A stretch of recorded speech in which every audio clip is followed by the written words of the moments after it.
Topic for my study is random walk and self-avoiding walk. Here I have looked over on the geometrical and topological properties of different self-avoiding walks and random walks. So in a random walk, an object can take a series of discrete steps in any random direction. Here it just need to follow one condition, that it must not go outside of the grid defined. It must stay inside the grid. For self-avoiding walks, it's almost similar to the random walk, but with an additional condition that it can't go back to its previous position or any position which is already taken by that object at any stage. It's like we are taking snaps of different positions and then putting everything in a single picture. And then I have tried to measure the complexity of the structures found by these random walks and self-avoiding walks by calculating its Hausdorff dimension, which itself is a measure of complexity. And it turns out that Hausdorff dimension capital D equals log n over log r, and this d needs not to be an integer. Here these n, r and h are some global parameters. N is number of steps need to take by particle, h is size of each cell in that grid, and r is the radius of the circular shaped particle.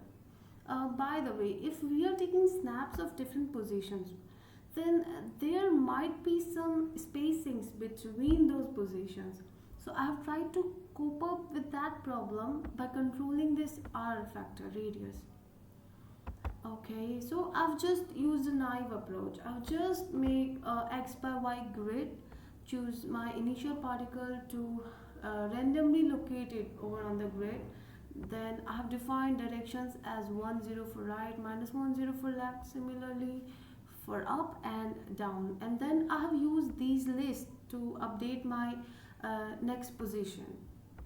Keeping in mind that boundary condition, it must stay inside.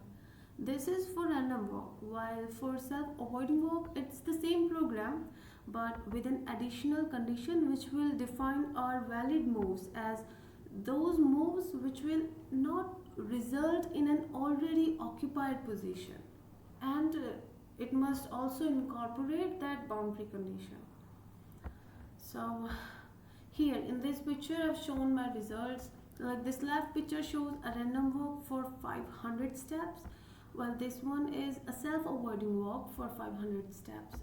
Now in a random walk, that object can go back to its previous position multiple times, so it seems fine enough that okay, here even though it is 500, we can't see a lot of these positions being occupied, but that might be because these positions are getting occupied multiple times, right? But in a self-avoiding walk, it's not the case. All of these positions must be occupied only once. Okay, so here just because of this thing that these positions can get occupied only once, it turns out that valid moves are really less compared to the total steps we are providing. Like over here in this picture, valid moves are only 85. So I have actually run this program multiple times, like 10 times for different n, and I've got the dimension as 1.75 for both SAW and for random walk for 100n. But if I increase this n to be 100 to 1000, so random walk dimension turns out to be increasing from 1.75 to 1.92. And on an average, random walk dimension is 1.85, while for self-avoiding walk it turns out to be 1.77.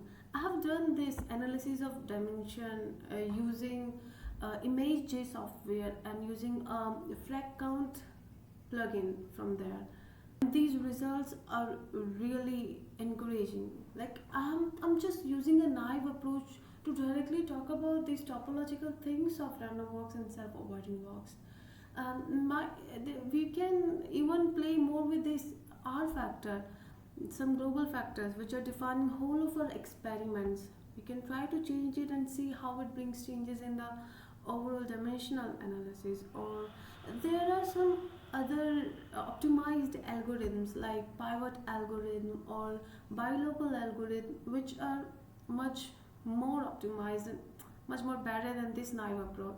So we can even try to incorporate those algorithms and see what results we get by using those. So these are the references which were really useful. Thank you.